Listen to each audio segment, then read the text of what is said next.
우리가 서로 사랑하여 열매를 많이 맺자입니다. 이 제목으로 우리가 말씀의 은혜를 나누도록 하겠습니다.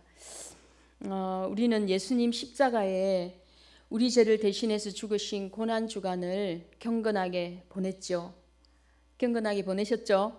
그리고 부활의 예수님께 지난주에 기쁨의 예배를 드렸습니다. 이제 예수님 재림, 우리가 재림 때에 완전한 부활을 소망하며 현재 삶의 과정에서도 부활을 경험할 수 있기를 축복합니다. 저는 지난 고난 주간을 보내면서 하나님 사랑에 대해서 나름대로 묵상해 보았습니다. 2주에 이어서 우리가 예배 때 그 패션 오브 크라이스트 영상을 보지 않았습니까? 그죠? 예, 그래서 전주에는 고난주간 때는 예수님 십자가에 죽으시던 그 영상을 보았고, 이번 주에는 부활하시는 예수님의 영상을 보았습니다. 근데 제가 고난주간 때 보았던 영상에 제가 좀 둔해가지고 예전에 그걸 영화관에 가서 본 적이 있거든요. 그랬는데 그때는 제가 느끼지 못했던 것을 이번에 발견한 게 뭐냐면, 예수님이 십자가에서 숨을 거두시는 그 순간에 떨어지는 하나님의 눈물을 보았습니다. 여러분도 보셨죠? 그걸 행여나 비로 보신 분 안 계시죠?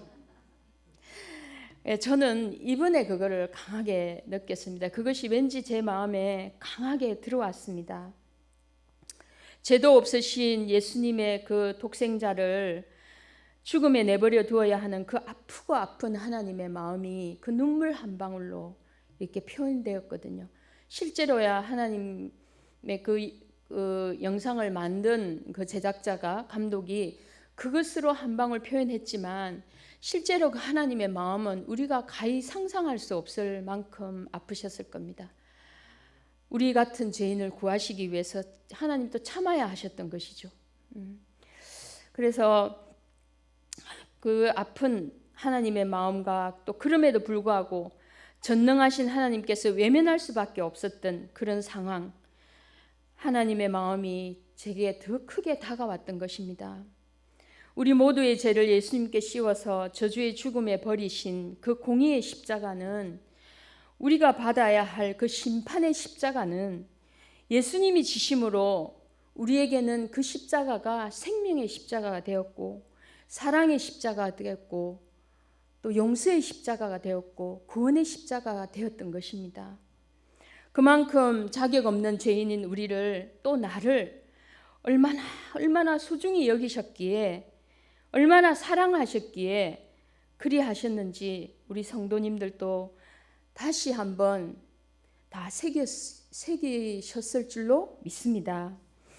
자식이 부모 마음을 다 모르듯이 우리가 하나님의 그 경륜적인 사랑의 깊이와 넓이와 높이와 길이를 우리가 어찌 다 깨달을 수 있겠습니까? 우리가 어른이 되고 부모가 되다 보면 우리 부모님의 마음을 좀 알 수 있죠. 그와 마찬가지로 우리가 장성한 아비의 믿음, 유아의 믿음에서, 어린이의 믿음에서, 청년의 믿음에서 아비의 믿음으로까지 우리 믿음이 자라게 된다면 우리를 사랑하신 그 하나님의 마음을 우리가 조금이나마 깨달을 수 있을 것 같습니다. 그래서 하나님의 마음, 그 하나님의 뜻을 우리가 장성한 믿음 가운데에서 더 잘 알 수 있지 않겠습니까? 우리는 늘 우리의 기도만 들어주시고 우리의 마음만 알아달라고 주님 앞에 기도합니다. 근데 하나님께서는 그러지 않겠습니까? 얘야, 나도 좀 얘기 좀 하자. 내 마음도 좀 알아다오. 그러실 것 같아요. 그래서 우리는 장성한 아비의 믿음이 되어야 될 필요가 있습니다.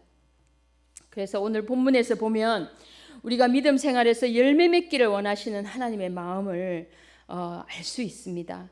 나중에 주님 앞에 섰을 때에 우리가 이 성령의 열매를, 착한 행실의 열매를, 즉 예수님으로부터 받은 그 사랑으로 맺는 그 열매를 맺어서 우리 하나님께 돌려드려야 되는 것입니다. 이것이 바로 세마포 옷을 우리가 입고 예수님의 신부가 되는 길이 될 수 있겠죠. 이스라엘이 초막절기에 추수한 열매로 하나님 앞에 잔치하며 즐거워하듯이 천년왕국 때에 이 땅에서 맺은 우리의 성령의 열매를 가지고 주님 앞에 나아가서 우리가 상을 받는 것입니다. 그러면 열매를 맺으려면 어떻게 해야 하는지를 오늘 한번 보겠습니다. 여러분들이 여러 번 읽었을 줄로 아는 본문이지만 우리가 한 번 더 자세히 살펴보도록 하겠습니다. 첫째 2절 3절을 우리 한번 다시 볼까요? 같이 한번 읽어보겠습니다. 물은 내게 붙어 있어 열매를 맺지 아니하는 가지는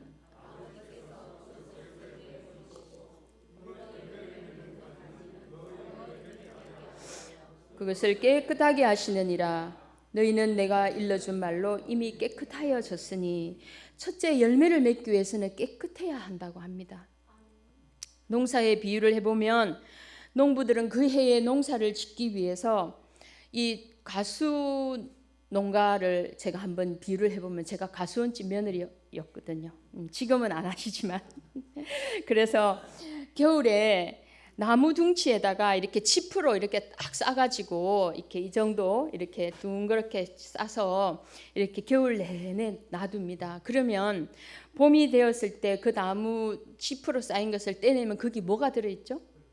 벌레, 해충 이런 것들이 들어있습니다. 나무를 괴롭히고 병을 일으키는 그런 것들이 다 그 속에 들어 있습니다. 그때 이렇게 겨울 내에 그것을 다 추우니까 이 해충들이 그 집 속으로 들어갑니다. 그러면 그것을 벗겨다가 다 태워버립니다. 그러면 나무가 어떻게 깨끗하게 되잖아요. 그래서 그 깨끗하게 된 나무를 이제 거름을 하고 해서 이제 농사를 그에 짓게 됩니다. 믿음 생활도 이와 마찬가지로 우리가 열매를 맺기 위해서는 우리도 깨끗해야 합니다. 죄를 씻는 회개가 이루어져야 하겠죠. 예수님께서는 말로 이미 우리가 깨끗해졌다고 하십니다. 우리가 예수님 영접할 때 죄인임을 고백했고 또 주님은 깨끗하게 우리를 씻겨주셨습니다. 그래서 이제는 우리가 깨끗하였는데 예수님이 베드로의 발을 씻기면서 목욕한 자는 다시 할 필요는 없고 다만 발만 씻으면 된다고 하셨잖아요. 그와 마찬가지로 우리가 이제는 잘못해서 지은 자범죄에 대한 회개만 바로바로 하면 계속 우리는 깨끗하게 우리 구원의 옷을 유지할 수가 있는 것이죠. 죄를 쌓아두면 열매 맺기가 어렵습니다. 주님이 원하시는 열매를 맺기가 어렵다는 것입니다. 하나님과 우리 사이에 가로막힌 담을 두지 마시기 바랍니다. 그래서 우리 교회는 어떤 교회보다도 회개를 열심히 하려고 애를 쓰는 그런 교회라고 할 수 있습니다. 그러면 주님의 응답도 여러 가지로 빨리 올 수 있겠죠. 가로막힌 담이 없으니까. 그리고 열매를 맺으려면 두 번째는 내가 예수님 안에 있고 예수님이 내 안에 있어야 된다고 말씀하십니다. 오늘 4절 5절을 같이 한번 읽겠습니다. 내 안에 가라.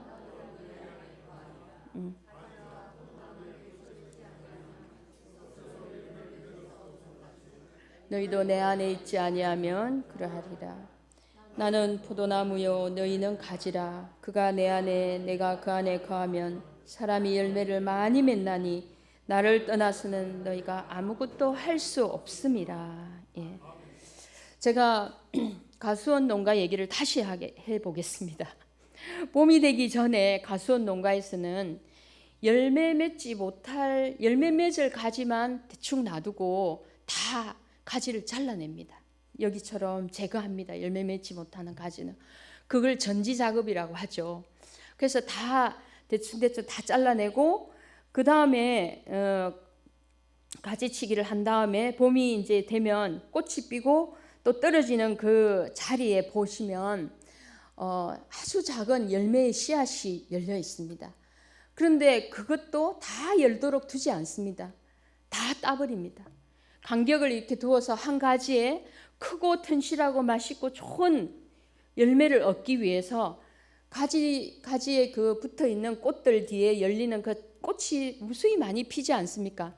그것을 다 따버립니다. 대충 다 따고 간격을 두어서 2개, 3개 이런 식으로 어떤 가지는 하나 이렇게만 두고 다 따버립니다. 그래서 농부들은 가을에 그렇게 이제 열매의 씨앗을 얻기 위한 이제 제대로 열매가 될 만한 것만 두고 다 따버리죠. 그런다고 열매가 끝까지 또 잘 맺히는 것도 아닙니다. 나무 뿌리로부터 올라오는 진액 그 영양소를 잘 빨아먹으면서 계속 자라고, 또 그렇게 자라기만 하면 좋은 열매가 열릴까요? 아닙니다. 중간에 거친 비바람도 견뎌야 하는 것입니다. 우리 가을에 태풍 오면, 여름에 태풍 오면 열매들이 다 떨어지잖아요. 수확 직전에 열매들 다 떨어지기도 합니다. 그래서 그걸 견뎌야 하는 것이고, 그것만 견디면 되나요? 뜨거운 햇빛도, 또 한여름에 햇빛이 얼마나 뜨겁습니까? 그것도 견뎌야 하는 것입니다. 자, 겨울에 그 벌레들을 잡았다고 해서 또 벌레가 안 생기나요? 병충해가 또 생깁니다. 벌레가 해충도 생기고 또 병도 옵니다. 그러면 또 떨어집니다. 또 다 썩고, 그렇게 견디고 또 견디고 이기고 이랬을 때에 그 모든 것을 이기고 견디면 그제야 농부가 기뻐하는 열매가 맺히는 것입니다.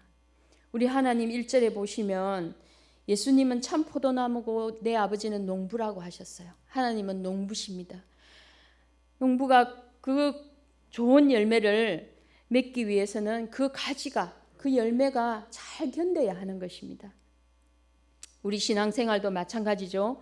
방금 보신 것처럼 이 가지들은 예수님 나무이신 예수님께 딱 붙어야 열매를 맺는데, 열매를 맺지 못하는 가지는 농부처럼 이렇게 제거해 버린다고 하십니다.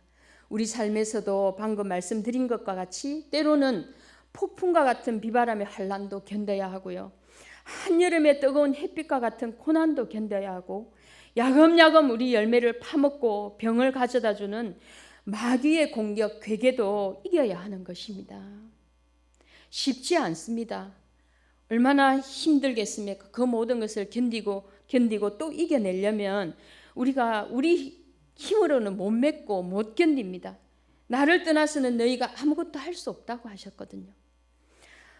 그래서 우리가 오직 유일한 방법은 우리가 예수님께 잘 붙어 있어야 되는 것입니다. 붙어 있다는 것은 예수님 안에 우리가 있어야 되는 것이죠. 7절 말씀을 한번 읽어봅시다. 7절 말씀, 너희가 내 안에 있고 내 말이 너희 안에 거하면 무엇이든지 원하는 대로 구하라. 그리하면 이루리라. 그래서 예수님의 말씀이 내 안에 있어서 말씀의 영양분을 계속 먹고, 그렇게 우리가 풍성하게 주님의 말씀을 계속 먹을 때, 또 그 말씀은 영이라고 하셨잖아요. 그것이 성령이기 때문에 성령 충만을 우리가 계속, 이 가지들이, 열매들이 나무의 진액을 계속 빨아먹고 자라듯이 우리도 예수님의 그 말씀의 영양소를 우리가 계속 먹어야 되는 것입니다. 성령 충만을 계속 받아야 하는 것입니다. 그러면 말씀이 능력이 되어서 우리가 그 태풍과 같은 환난도 이길 수 있고요, 우리의 고난도 견딜 수가 있고 마귀의 공격도 이기게 되는 것입니다. 무엇이든지 구하는 대로 응답을 받고 이루고 열매를 맺는 것이 되는 것입니다. 농부들은 농약을 뿌리지만 우리 하나님은 성령 충만을 통해서 그 약과 같은 전신갑주를 이길 수 있는 전신갑주를 우리에게 입혀주시는 것이죠.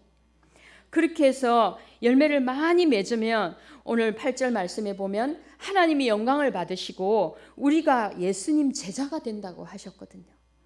그렇게 될 줄 믿으시기 바랍니다. 세 번째, 열매를 맺으려면 우리가 사랑의 계명을 잘 지켜야 합니다. 예수님 안에 있다는 것은 예수님의 계명을 지킨다는 의미인데요. 9절에서 10절 말씀 우리 같이 읽겠습니다.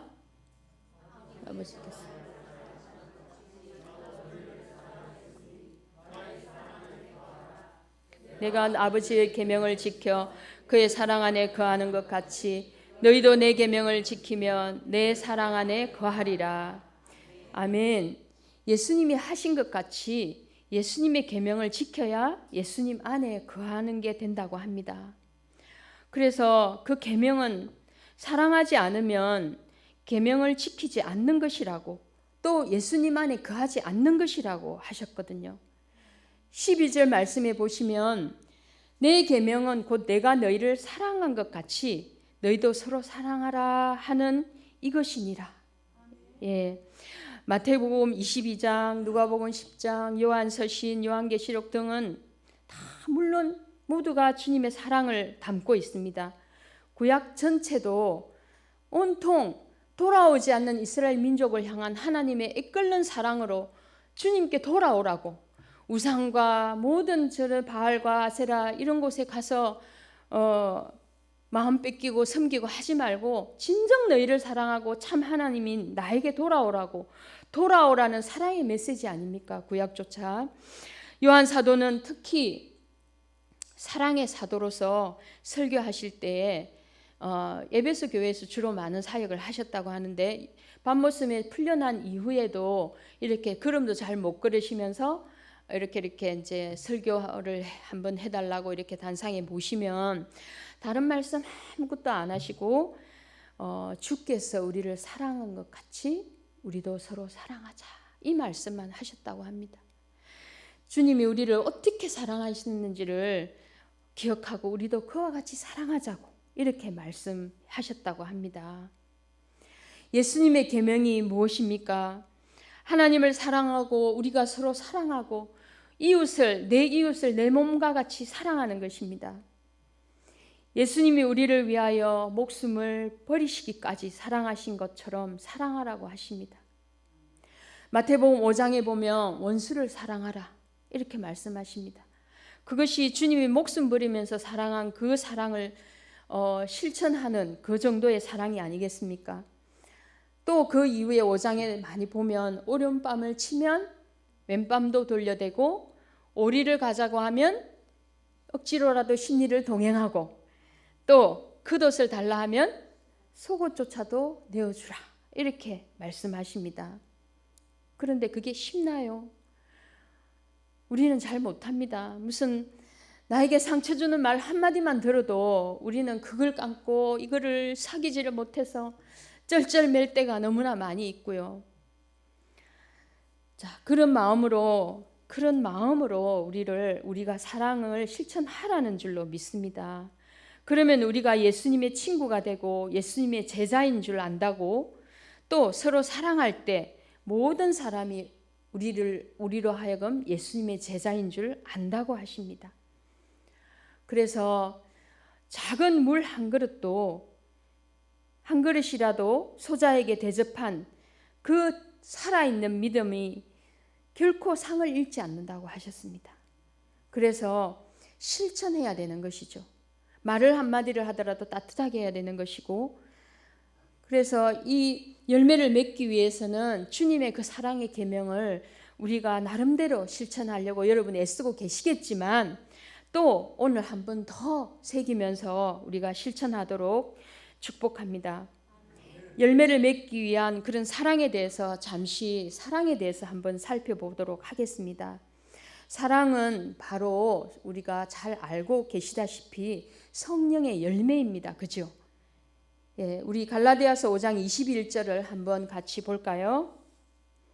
오직 성령의 열매는 사랑과 희락과 화평과 오래 참음과 자비와 양성과 충성과 온유와 절제니 이 같은 것을 금지할 법이 없느니라. 네, 사랑은 제일 9가지 열매 중에서 제일 첫 번째로 나오는 열매입니다. 제일 첫 번째 나오는 열매가 가장 중요합니다. 물론 다른 열매들도 다 중요하지만 이 첫 번째 나오는 사랑의 열매는 나머지 8가지 열매를 맺게 해주는 기본이 되고 바탕이 되는 것이죠. 그래서 우리가 주님을 사랑하는 마음이 우리 마음에 가득 차면 우리가 언제나 기쁘고 즐겁습니다. 그럼 희락의 열매 아닙니까? 그럼 주님을 사랑하는 마음이 주께서 나를 어떻게 사랑하셨는지, 나를 어떻게 구원하셨는지를 안다면 우리가 어딜 가나 트러블 메이커가 되지 않고 피스 메이커가 될 수 있겠죠. 예, 평화, 화평에 우리가 내가 가는 곳마다 화평이 열리게 돼 있는 것입니다. 그리고 또 주님 때문에 우리가 예수님을 생각하면서 오래 참을 수가 있습니다. 주님이 얼마나 우리를 향하여 오래 참으셨습니까? 제가 주님 앞에, 여러분이 주님 앞에 돌아오기까지 하나님은 오래오래 참으셨습니다. 그리고 그 주께서 받은 사랑 때문에 그게 넘치니까 자비와 양선이 저절로 남을 도와주고 구제하고 자비로운 마음과 선을 행하고 싶은 마음이 충만하게 나타나는 것이죠. 그게 자비와 양선의 열매고, 또 우리 예수님이 얼마나 하나님께 충성된 분이셨습니까? 충신과 나중에 예수님의 이름이 충신이라고 하셨습니다. 그래서 충성스러운 예수님을 닮아서 우리도 충성의 열매를 맺어야 되고, 또 주님은 얼마나 온유하신 분이십니까?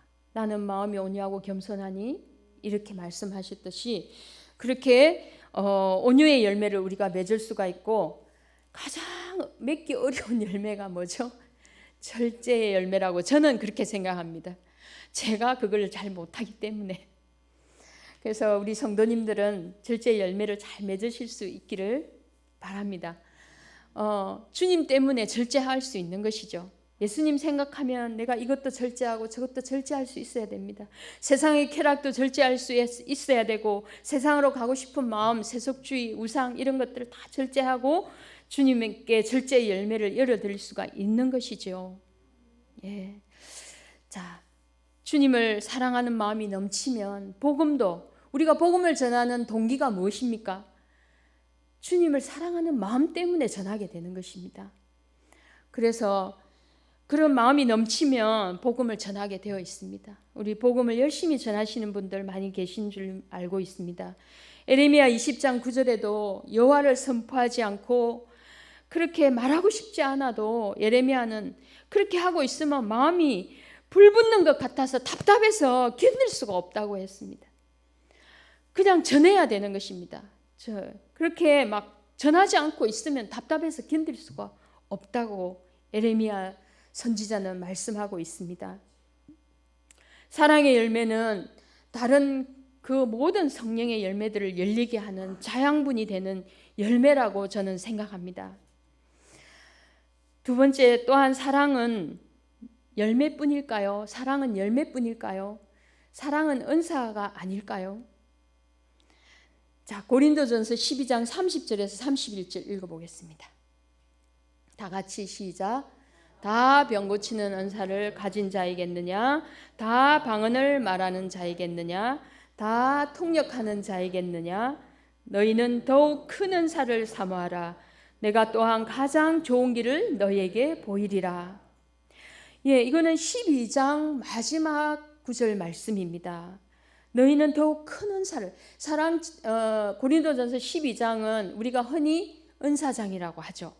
그 모든 은사들이 거기에 다 나오고 있습니다.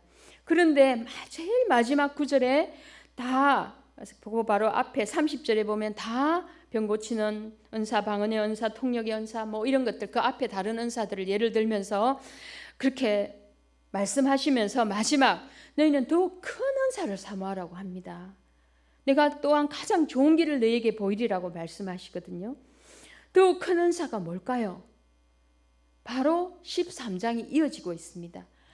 그래서 13장 1절 이하에 보시면 제가 한번 읽어보겠습니다. 내가 사람의 방언과 천사의 말을 할지라도 사랑이 없으면 소리나는 구리와 울리는 꽹과리가 되고, 아시죠? 이 구절. 또 내가 예언하는 능력이 있어 모든 비밀과 모든 지식을 알고 산을 옮길 만한 모든 믿음이 있을지라도 사랑이 없으면 내가 아무것도 아니요. 내가 내게 있는 모든 것으로 구제하고 또 내 몸을 불사르게 내어줄지라도 사랑이 없으면 내게 아무 유익이 없느니라. 사랑이 없으면 모든 그런 어떤 은사들이 소리나는 구리와 울리는 꽹과리가 될 수 있고, 또 사랑이 없으면 아무것도 아닐 수가 있고, 내가 사랑이 없으면 아무 유익이 없다고 하십니다. 이 사랑의 은사는 너무 크기 때문에 13장 한 장, 사랑장이라고 하잖아요. 이것을 한 장에 걸쳐서 기록을 해놓은 것이라고 저는 생각합니다. 저는 믿습니다. 구제도 능력도 말도 모든 것이 사랑으로 이루어져야 되는 것이죠. 그 사랑이 없이, 그런 동기가 없이 한다면 아무 유익도 없고 아무 열매도 없고 아무것도 아니라고 말씀하십니다. 그렇다고 해서 제가 다른 은사들은 중요하지 않다고 말씀드리는 건 아닙니다. 모든 다른 은사들도 중요하고 귀합니다. 교회를 유익하게 하기 위해서 또 그런 다른 은사를 행함에 있어 단지 사랑이 없으면 모든 것이 그 은사가 은사되게 하기가 어렵다는 뜻에서 말씀을 드리는 것이죠. 우리가 13장 1, 2, 3절에 보면 지금 말씀드린 것과 같이 알지 않았습니까? 자, 그래서 사도 바울도 이 사랑의 은사를 얼마나 중요하게 여겼는지 알 수 있습니다. 그래서 은사가 모두 하나님 주신 능력이고 교회를 성장시키는 수단이며 유익하게 하는 것이지만 이 사랑의 은사는 모든 은사를 정말 바르게 사용하고 은사를 은사되게 하고 주의 일을 주신 목적대로 겸손하게 잘 사용하도록 만드는 은사인 줄 믿습니다. 모든 은사를 구해야 되겠지만 아까 마지막 12장 31절에 나온 것처럼 더욱 큰 은사를 사모하기를 축복합니다. 그래서 예를 하나 들면 중보기도 할 때에도 우리가 중보기도를 많이 합니다. 우리가 화요일 수요일 날 하죠. 그래서 그 중보기도를 하는 대상자를 놓고 우리가 긍휼히 여기고 불쌍히 여기고 그 영혼을 사랑하는 마음으로 기도해야지 때로는 나와의 관계 때문에 좀 속상하고 이런 일 때문에 또 판단하고 그런 어떤 마음들을 깔고 그분을 변화시켜 달라고 그분을 어떻게 해달라고 하는 기도는 맞지 않습니다. 무슨 응답이 있겠습니까? 그죠? 그래서 누군가를 미워하고 또 우리 중에는 우리 어떤 목사님 설교를 들을 때 이 설교는 누가 들었으면 좋겠다 이렇게 생각할 때 너무 많지 않습니까? 저도 많이 그렇게 생각했습니다. 그런데 누군가를 미워하고 분노하고 판단하고 정죄하는 마음에서 들으면 안 되고요. 누군가를 불쌍히 여기고 긍휼히 여기는 그런 마음으로 들어야 되고 또 실제 그런 마음으로 변화를 내 마음 자체가 변화한다면 그건 우리 삶에서 작은 부활을 경험하는 것이 됩니다.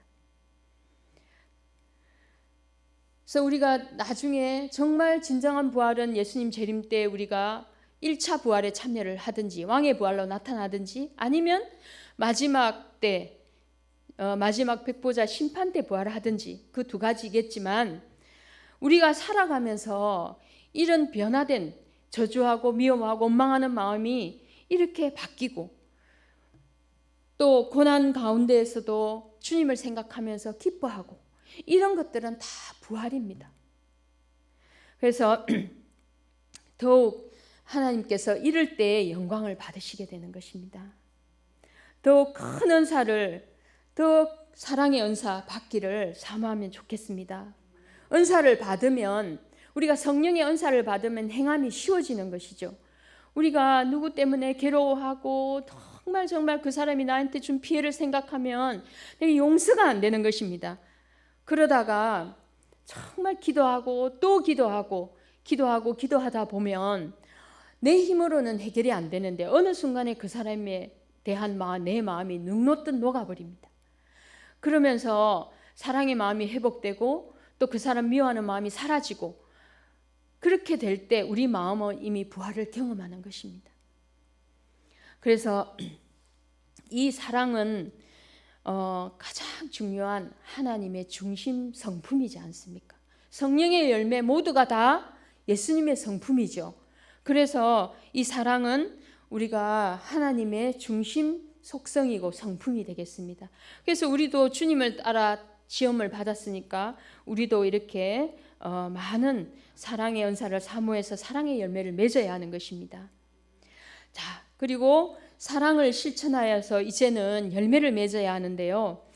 제가 얼마 전에 저에게 있었던 이 작은 일을 통해서 여러분과 함께 나누고자 합니다. 저는 우리 교회에 한 성도가 예배를 잘 안 나오고 혹시 만나기라도 하면 늘 이렇게 교회를 비판하고 성도를 판단하고 이런 부분들이 여러 번 있었습니다. 그러다 보니 우리 교회 이미지가 또 안 좋아지겠죠. 그게 또 전달이 되고 하다 보면. 그래서 그런데 그만 제가 그분이 교회를 안 나왔으면 좋겠다. 어느 순간 그런 마음이 들었습니다. 이것은 그분을 판단하기 위해서 제가 하는 말씀 절대로 아닙니다. 저에게 주신 하나님의 교훈을 말씀드리기 위해서 말씀을 드리는 겁니다. 그래서 제가 처음 우리 하늘영광교회 오면서 사역을 처음 시작할 때 품었던 마음이 제가 모두를 품으리라. 주님의 마음을 닮아서 제가 모두를 사랑하리라. 제가 그렇게 못할지라도 그런 어떤 목표를 가지고 우리 교회에 왔습니다. 근데 제가 세월이 지나면서 그만 이렇게 되고 말았습니다. 그래서 안 나왔으면 좋겠다 이런 마음이 들었는데, 그런데 한편으로는 제 마음이 편하지가 않았습니다.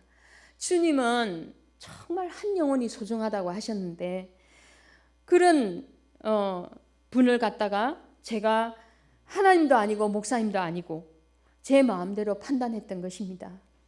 그래서 그런 와중에 어느 날 하나님께서 제 마음에 정말 음성은 아닌데, 귀에 들리는 음성은 아닌데 제 마음에 감동으로 이렇게 음성처럼 쏙 이렇게 말씀이 이렇게 주르륵 이렇게 보여지고 지나갔던 것입니다. 그때 주님께서 뭐라고 말씀을 하시냐면, 얘야, 내가 사랑할 수 없는 너를 나는 사랑해서 너를 포기할 수 없어서 내 목숨을 버려서 너를 구원했다. 그런데 너는 네 마음에 드는 사람만 사랑하는 게 무슨 사랑이냐고 이렇게 말씀을 하는 것이었습니다. 마태복음 5장 46절에 그렇게 나오고 있습니다.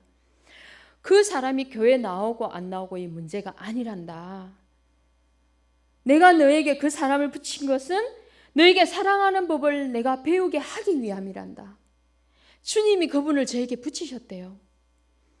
내가 너를 사랑하는 것과 같은 그런 사랑의 법을 배우지 않으면 내 나라에 올 자격이 없어. 내 나라는 아들의 사랑의 나라야. 이렇게 말씀하셨어요.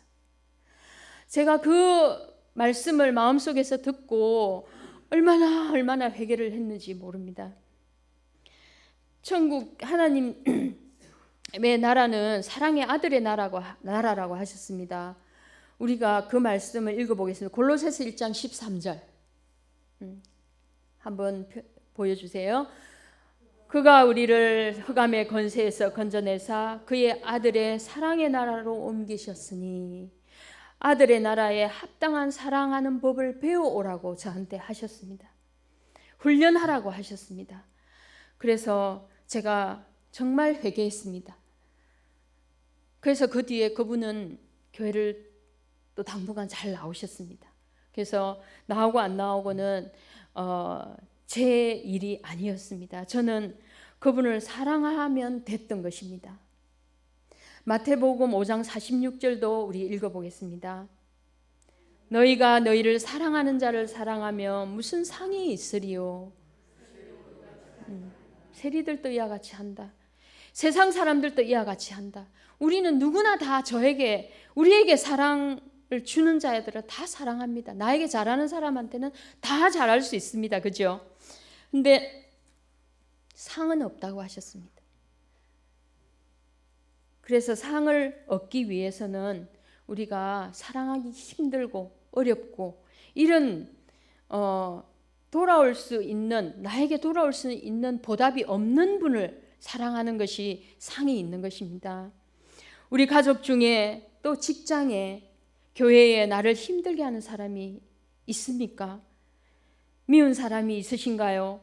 상처 주는 우리 성도가 있는가요? 가까이에 또 장애나 병이 있어서 끊임없이 돌봐야 하는 그런 사람이 있습니까? 그래서 힘드십니까? 사랑의 열매를 맺기 위해 하나님께서 나를 훈련시키시는 연단의 방법이라 여기시면 좋겠습니다. 과일이 뜨거운 햇빛을 얼마나 참아내야 됩니까? 그러나 그렇게 뜨거운 햇빛을 받을 때 그 과일의 색깔은 먹음직스럽게 익어가는 것이고 그 속에도 정말 맛있게 단맛이 배이면서 하나님이 보시기에 합당한 열매가 맺어지는 것입니다. 농부가 보기에 합당한 열매가 맺어지는 것이죠. 예를 하나 들어보면 제가 직접 아는 분은 아니지만 간접적으로 아는 분인데 결혼해서 3 자녀를 두었습니다. 그런데 그 큰 자녀가 한 10살 경쯤에 남편이 쓰러졌습니다. 근데 돌아가신 것도 아니고 쓰러져서 그때부터 이 침상에 누워서 20년을 넘게 계셨습니다. 그런데 집에 이제 방이 한 칸이 이제 병원으로 변한 거죠. 그래서 병원 침대가 들어오고 온갖 의료기구와 장비들이 들어와서 그 장비의 그 역할 없이는 이분은 한시도 살 수 없는 분이셨습니다. 매일 하루에도 여러 번 이 호흡기에서 끓는 가래를 빼줘야 하고요. 모든 이 욕창 때문에 2시간마다 한 번씩 돌려야 하고요. 아이들은 어린 아이들 셋이지요. 남편은 그렇게 누워 있었습니다. 이분은 20년 넘게 그 일을 해오셨습니다. 그래서 제가 한 3년 전, 4년 전쯤에 이제 3년 전쯤에 그 남편이 돌아가셨거든요. 그래서 약 25년간 정도를 남편을 보살피며 새 아이를 어떻게 길렀겠습니까? 정말 이분의 인생은 세상적으로 볼 때 무엇이 되겠습니까? 정말 불행하신 분이라고 우리가 보지 않겠습니까? 그러나 이 가정은 예수님을 믿는 가정이었습니다.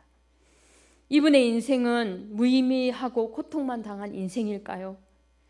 예수님을 사랑하는 예수님께 받은 그 사랑으로 긴 세월을 견뎠습니다.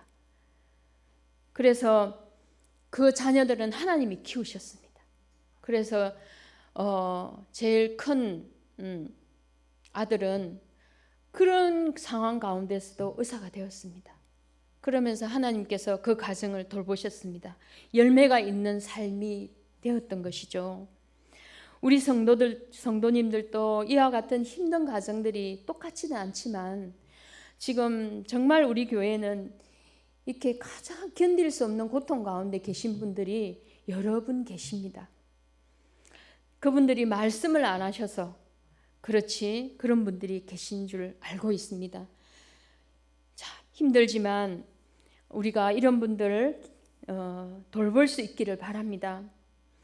힘들지만 또 기도하고 용서하고 또 이렇게 고통당하는 가정에 우리 계신 분들 견뎌야 하는 것이 아들의 사랑의 나라에 적합한 사람으로 나를 연단시키고 나아가서 상 주시려는 하나님의 뜻이 있음을 우리는 새겨야 하는 것입니다. 어떤 경우는 현재 상황을 예수님 사랑 때문에 예수님 믿음 때문에 예수님을 붙들고 버티고 계신 가정도 있습니다. 그래서 저는 꼭 우리가 정말 누구를 도와주고 내가 막 그런 어떤 일 많이 해야 하나님이 상 주신다. 꼭 그렇게만은 생각지 않습니다. 이런 고통 가운데 있는 분들은 아까 제가 말씀드린 그 가정 같은 경우는 그 삶을 살아내는 것만 해도 하나님이 기억하시는 삶이 될 줄로 믿습니다. 그래서 우리 성도들도 이런 유사한 가정들의 그 가정들 용기를 내시고 그 시간들을 살아내는 것만도 주님이 기억하실 것입니다. 반대로 또한 하나님의 마음은 고아와 과부와 나그네 가난한 자에게 있다고 했습니다. 소외된 자들에게 하나님 마음이 있다고 하십니다. 그곳에 우리의 마음도 있기를 원합니다. 그와 같이 여러 면에서 고통받는 분들이 우리 교회는 많은데 그래서 우리 교회에 하나님 마음이 계시고 하나님의 눈이 향하고 있다고 보시면 됩니다. 그래서 서로 섬기고 돌아보기를 원합니다. 우리 교회는 주님 사랑을 실천해서 열매 맺기 쉽고 상 받기 쉬운 교회라고 저는 생각합니다. 다른 교회에 비하면 훨씬 이런 분들, 소외된 분들이 우리 교회에 많이 있습니다. 그렇다면 그런 분들이 많은 교회에 하나님 마음이 많을 수밖에 더 있겠습니까? 그래서 주를 사랑하는 마음으로 물질과 시간과 마음과 기도 이런 것들 내게 있는 것으로 내가 할 수 있는 것으로 나누고 위로하고 격려하고 함께 한다면 11절에 오늘 본문 11절의 말씀처럼 예수님의 기쁨이 예수님이 얼마나 기뻐하시겠습니까? 그 기쁨이 우리 안에 있어서 우리 기쁨이 더 충만하게 된다고 하셨거든요. 그래서 그 말씀을 우리는 믿습니다. 뿐만 아니라 이제 우리 교회 건물이 2개나 되었습니다. 주님을 사랑하는 마음으로 쓸고 닦고 돌봐야 될 봉사할 공간이 2배로 늘어나서 기쁘시죠?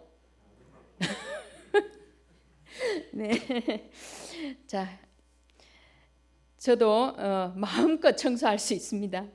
저도 여러 면에서 부족하지만 노력하기를 원합니다. 제 자신도 주를 사랑하는 마음으로 여름에 에어컨, 선풍기 이런 것들, 또 겨울에 난방기구 사용하지 않는 전등 끄고 문단속하고 사용 후에 정리하고 주님을 사랑하는 마음으로 이곳에 예수님 이름으로 저희들이 모이고 성령 하나님의 임재가 있는 이곳에서 예배하는 이 예배당 건물 우리가 아끼고 관리하는 것이 마땅하지 않겠습니까? 주님을 사랑하는 마음으로 여기 작은 것 하나 돌보고 문단속 하나 하고 전등 하나 끄는 것도 주님을 사랑하는 마음으로 한다면 상이 있는 줄 믿습니다. 예, 말씀을 맺겠습니다. 우리 서로 예수님의 사랑의 계명을 잘 지켜 맺어지는 그 사랑의 열매는 천국까지 가져가는 것입니다. 고린도전서 13장 8절 제가 읽어볼게요. 사랑은 언제나 떨어지지 아니하고 예언도 패하고 방언도 그치고 지식도 패한다고 하셨거든요. 다른 거는 다 만약에 없어질지라도 사랑만큼은 주님 나라에까지 갖고 가는 것입니다. 베드로전서 4장 8절 읽고 마치도록 하겠습니다. 시작. 무엇보다도 뜨겁게 서로 사랑하라. 사랑하는 네. 예수님의 그 십자가 사랑은 모든 인류의 죄, 저의 죄, 여러분의 죄를 다 덮었습니다. 사랑으로 다 용서하셨습니다. 무엇이든지 예수님이 우리를 사랑하신 것 같이 서로 사랑하면 사랑의 열매를 많이 맺고 본문에 나와 있듯이 주님께서 나의 친구가 된다고 하셨거든요. 아브라함만 나의 벗이 아니라 우리도 예수님의 벗이 되고 친구가 될 수 있습니다. 주님이 나를 참된 제자라고 하실 줄 믿으며 또 열매 많이 맺어서 칭찬받고 상 받는 여러분과 제가 되기를 예수님의 이름으로 축원합니다.